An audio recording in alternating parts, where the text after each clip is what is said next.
Well, ladies and gentlemen, it is now that time of the year where studios release films to die in January. Starting off with a film that's actually kind of competent, but by the end, it's just lame as fuck. Living always more dangerous than that.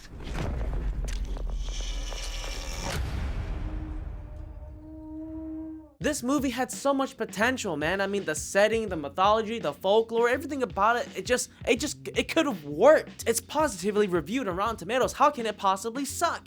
Well, after watching it, I can tell you that it has some of the most cliche jump scares ever known to man. Some of the most offensively cliche, loud, annoying ass jump scares that we've seen a million times over in some of the worst horror movies ever. I seriously cannot understand why its ratings are so high, because holy shit, this movie just pissed me off. We follow a young widow named Eva who inherited a fishing outpost from her late husband. A group of fishermen are using her outpost as a place to stay at, to rent out equipment and whatsoever, and she just basically helps take care of them, you know, give them a place to stay while they go off and fish for fish. And then a terrible event occurs which forces them to make a decision, which then leads to a bunch of crazy shit happening. Crazy shit that involves the Icelandic folklore and the Norse myth of the Droger,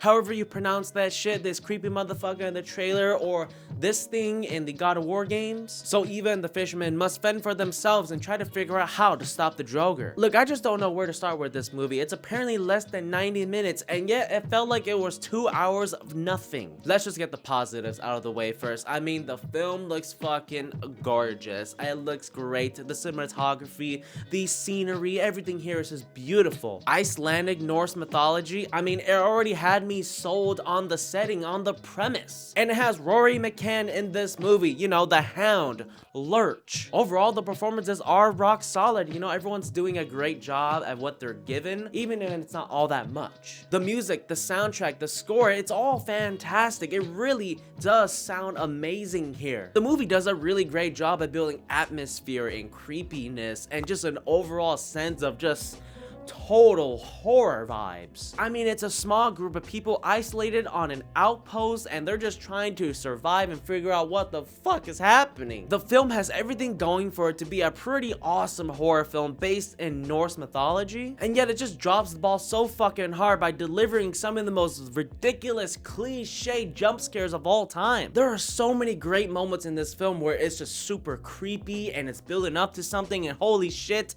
is something gonna happen here? Because it is kind of badass but also scary, but then it just jumps to some stupid loud annoying jump scare that we're all fed up with. Yeah, the shoulder touch jump scare is in the movie.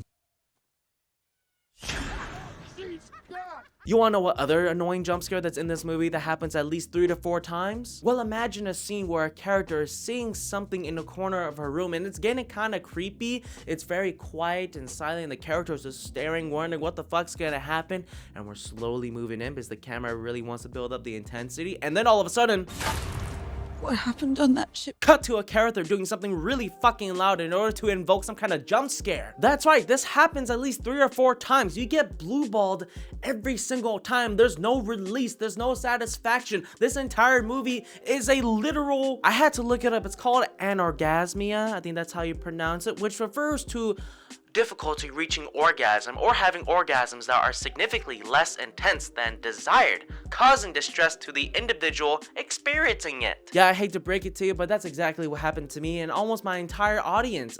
We were all just fucking bored and disappointed by the end of this movie. As a matter of fact, the jump scares were so lame that I don't think a single person was actually scared. We were all just sort of like kind of startled by how loud the fucking transitions were. This movie not only utilizes the Droger as a monster that is getting in the way of these people's lives, but also as some sort of like psychological means. Are these monsters really real, or is it all in their heads because they are feeling some kind of guilt, some kind of shame for their past action? Which would explain the title of this film, why it's called The Damned, because our characters are all damned to hell because of their decision to do something that, fuck it, I'm just gonna tell it to you guys here because I don't care. They decided to not save a ship full of sailors because they started sinking and there was just no way for them to be able to help these folks. Completely understandable and reasonable, but I guess the movie wants us to think about how they maybe should at least try to help these sailors who unfortunately sunk into this deep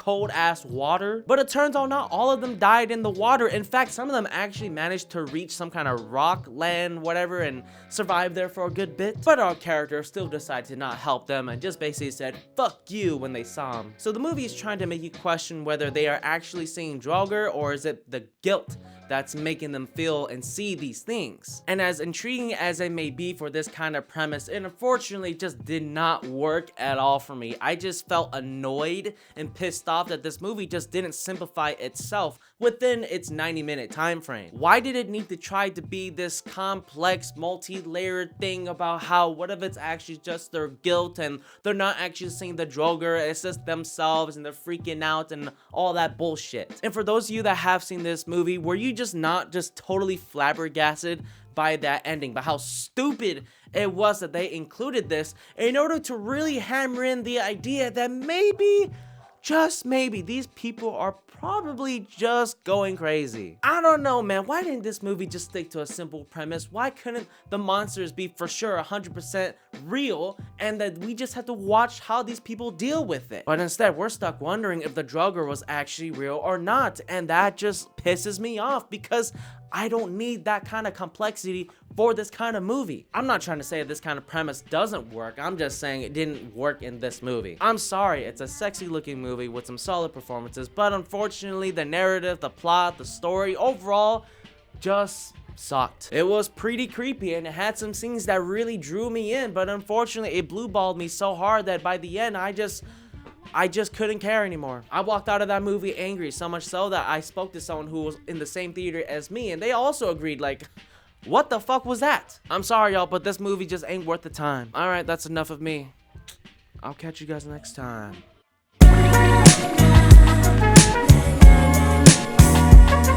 Broadcasting live right now from your mom's house.